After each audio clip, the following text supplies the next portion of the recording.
So, eto na guys, yung pinakamura and pinakabagong 5G phone ng Samsung ngayong 2025. And this is the Samsung A17 5G. Bakit nga ba ngayon lang ako nag-review? Well, it's because 8,000 pesos to 10,000 pesos na lang to. Dati, 11 to 13,000 pesos, medyo mahal, medyo overpriced. Pero starting today, I think medyo nagbago yung perception ko doon. Medyo sulit na to guys. Legit, pagdating sa specs, it has Super AMOLED display with 5,000 mAh of battery, 6 years of updates, and Exynos 1330 which is 5G na. And for me, wala na akong mahanap na mali. Dahil nga, even sa kanyang camera, meron na siyang ultra-wide. Meron ka bang 5G phone na merong ultra-wide below 10,000 pesos?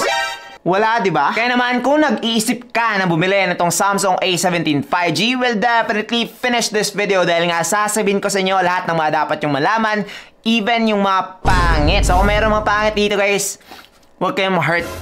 Then you are. Okay? Kalma lang. Just know that before you proceed with caution. Huwag kang ma-hurt. Huh? Kaya naman, huwag na natin patagilin pa and we will start in 3, 2, 1. Let's go!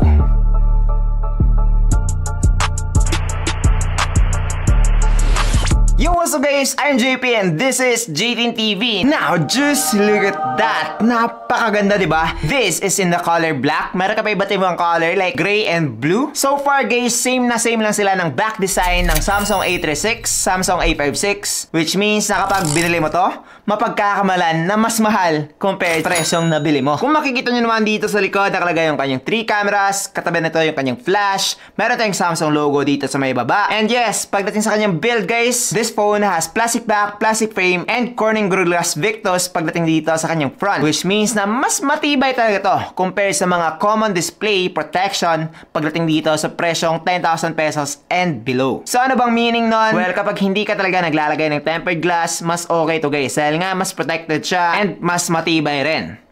So, kahit na madrop mo pa etong phone na to ng paharapan, hindi siya masasira or magkakraka agad. In short, matibay. Ganun lang naman. Wow. Pagdating naman dito sa kanyang buttons and ports, sa ibaba guys, nakalagay ang kanyang microphone, Type-C port, and speaker grills. Dito naman sa right side, nakalagay ang kanyang volume rockers and yung kanyang fingerprint scanner / power button. I really like this part dahil nga meron siyang umbok dito, which means na kapag nagkiklik kayo ng buttons, alam nyo talaga na andito. Napaka-cool lang. Dito naman sa left side, nakalagay ang kanyang SIM card tray, which is pwede mo tong lagyan ng 2 SIM card or 1 SD card plus 1 SIM card. Kailangan mo pumili. Hindi siya 3 slots guys. Sa top naman, nakalagay dito yung kanyang secondary microphone and so far earpiece lang po yung nandito, wala po siyang secondary speaker. So it means na itong po ito ay single firing speaker lang po. Although malakas naman siya and okay na rin yung kanyang sound quality na naibibigay. In short, hindi siya tunog lata. Overall, pagdating dito sa kanyang build, I think napaka-goods na nitong Samsung A17 5G for its price. It also has IP54 water and dust resistance. Kaya naman pagdating sa ulan or mga splashes lang ng tubig, hindi na po maapektuhan itong photo and you will be good to go. Huwag mo na siyang ilulubog guys. It's a no talaga. Pagdating sa mga IP54, IP53, bawal talaga yon. Okay. But yes, Samsung A17 5G below 10K, okay na to when it comes to build quality. Now, let's talk about the display of this phone. So, eto guys, ay meron ng 6.7-inch Super AMOLED display with 1080p fully fast resolution, 90Hz refresh rate, and up to 800 nits of high brightness mode. So far, so good na yung display na tong phone na to, except kung makikita nyo naman, teardrop display pa rin po siya. Meron din po siyang makapal na bezel pagdating sa kanyang bottom part, and even pagdating sa side, medyo makapal na rin. So, it means na kapag ayaw mo talaga ng isang device na napakakapal ng bezel, baka hindi mo talaga magustuhan etong Samsung A17 5G. Ganon din ako nung una guys. Nung nasanay na yung mata ko, mas nag-e-enjoy na ako dito guys dahil nga yung colors niya, yung pagiging vivid and bright niya,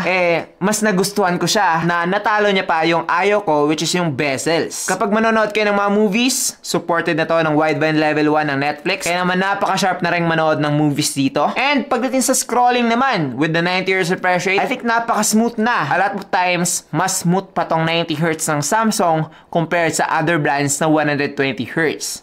Just so you know. Nagdedepende din yon sa experience, hindi lang pure specs. Perfect na to guys if I were you. Especially at this price point, napaka-bright, tapos super AMOLED display pa. Siguro yung magpo-problema na talaga dito is yung mga taong naka-experience na ng green line. And I'm not saying na hindi talaga ito magkaka-green line or other issues ng super AMOLED ng Samsung. But yes, medyo may risk to. So kung risk taker ka naman, I think you're good to go with a Samsung A17 5G. Tingnan nyo na lang din yung mga iba't ibang reviews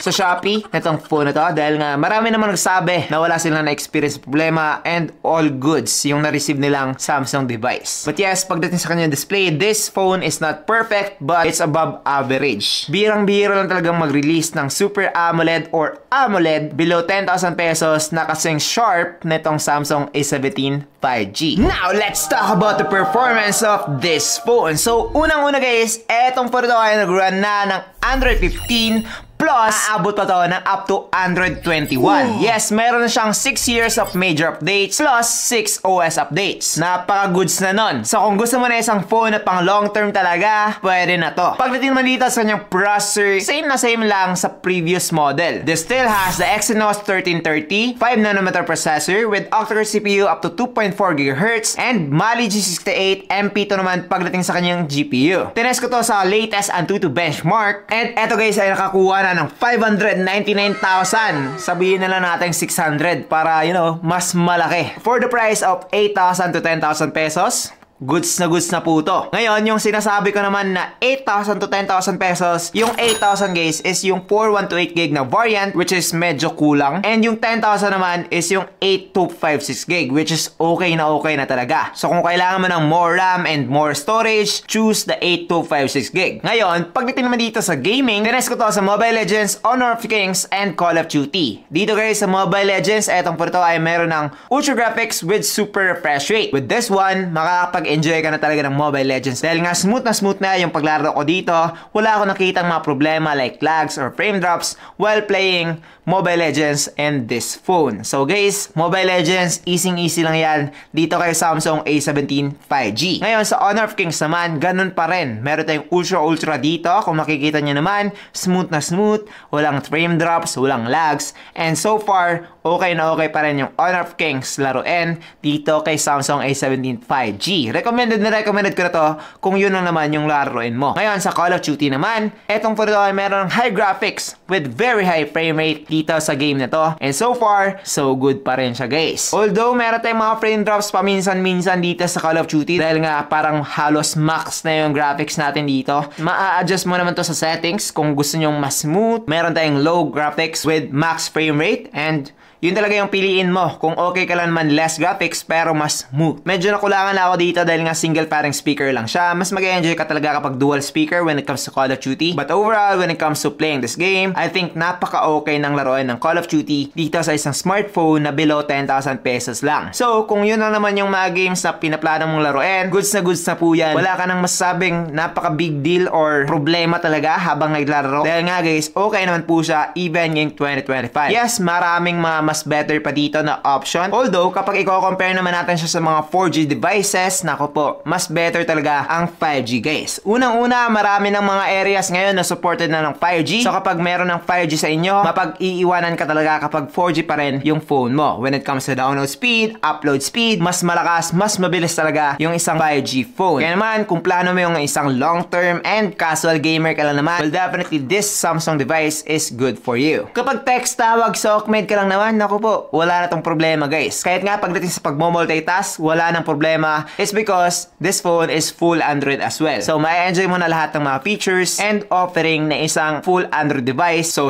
far for me, pagdating sa performance and processor na tong Samsung A17 5G, goods na goods pa rin to ngayong 2025. Let's talk about the battery of this phone. So, ito guys, ay merong 5,000 mAh of battery with 25 watts of fast charging. Yung 5,000 mAh dito guys is medyo makunat na rin. Although, marami sa inyo ang magtataka kung bakit makunat. Well, it's because it is well made. Wow. Samsung siya, tapos mas efficient compared sa mga other devices na merong bagong brand. Mas makunat to guys, especially kapag naka-on yung battery saver niya. Aabot ka talaga ng 2 araw dito. Legit. Hindi nga. Sa charging naman, medyo sakto lang. 25 watts. Macha-charge mo to ng around 1 hour and 30 minutes from 0 to 100%. And yes, okay na po yan for me. But kung gusto mo ng mas mabilis, say no to this one. Yun na naman, medyo decent lang siya. Hindi siya pangit, hindi rin siya one of the best. Let's talk about one of the best thing about this phone, which is yung kanyang camera. So eto guys, ay merong 50MP main camera, 5MP ultra-wide, and 2MP macro. So halos lahat ng mga kailangan mo na magkaroon dito sa back camera niya, andito na. Hindi siya katulad ng mga ibang device na 3 nga yung camera pero wala namang silbi yung 2. Ngayon, sa selfie naman niya, ito ay merong 13MP camera, which is, I think, okay na okay pa rin for its price. Kung makikita niyo naman dito sa kanyang result, napaka-sharp, napaka-natural, and okay na ako dito sa mga nakuha kong pictures using this phone. Maganda talaga to guys. Like, hindi talaga nag-expect na ganito kaganda yung makukuha niyang mga pictures. Napaka-crisp, napaka-premium. Like, kapag i-upload mo to sa inyong mga SOCMED, akakalain ng iba na meron kang iPhone. Dahil nga, again, natural, and napakaganda na rin ng kanyang color reproduction. So, if you're looking for a device na maganda yung camera, pag picture-picture, below 10K, I think marirecommend ko na to as one of the options na pwede nyong pagpilian. Maganda talaga siya guys. Legit. No bias. Ngayon, sa video quality naman, etong po ito ay merong up to 1080p at 30fps, both main camera and selfie camera. And before we proceed, I just want you to know guys na this phone also supports OIS or Optical Image Stabilization, kaya naman less blur and mas steady na yung videos na makukuha mo with this one. And ngayon, try natin. So, this is the video quality using the Samsung A17 5G. Ano sa tingin nyo? Okay ba? Comment down below. Ngayon, try naman natin sa selfie. Now, eto naman guys, yung selfie video camera ng Samsung A17 5G.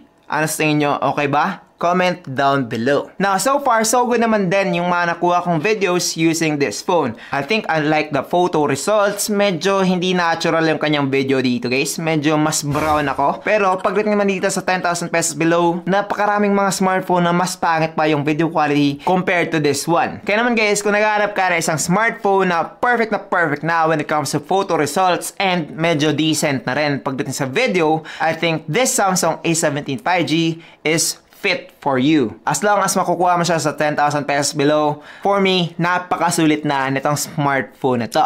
Now, overall, marirecommend ba etong si Samsung A17 5G? Kung okay ka lang naman na wala siyang dual speaker, tapos meron pa rin siyang tiered up display, I think the rest guys is pretty much napakasulit na for this price. Now, paano ko nga ba talaga nakuha yung 8,000 to 10,000 pesos? Well, it's because kapag nag-click kayo dyan sa link sa description box, magkakaroon kayo ng additional voucher ng up to 2,000 pesos. Yes, kapag nag-sale to sa Shopee, tapos nag-click pa kayo dyan sa nilagay kong link, meron kayong additional na YouTube voucher which is napalaki ng bawas guys. So in that way, makukuha mo siya ng napakamura na lang. So I think that's pretty much it for this video. I hope na nag-enjoy kayo. Again, if you want this phone to be given away, just comment down below. Let me know guys kung isa pa to sa mga worth it nating ipamigay ngayong November giveaway. So that's it. I am JP and this is JTN TV. Thank you for watching and God bless. Bye-bye.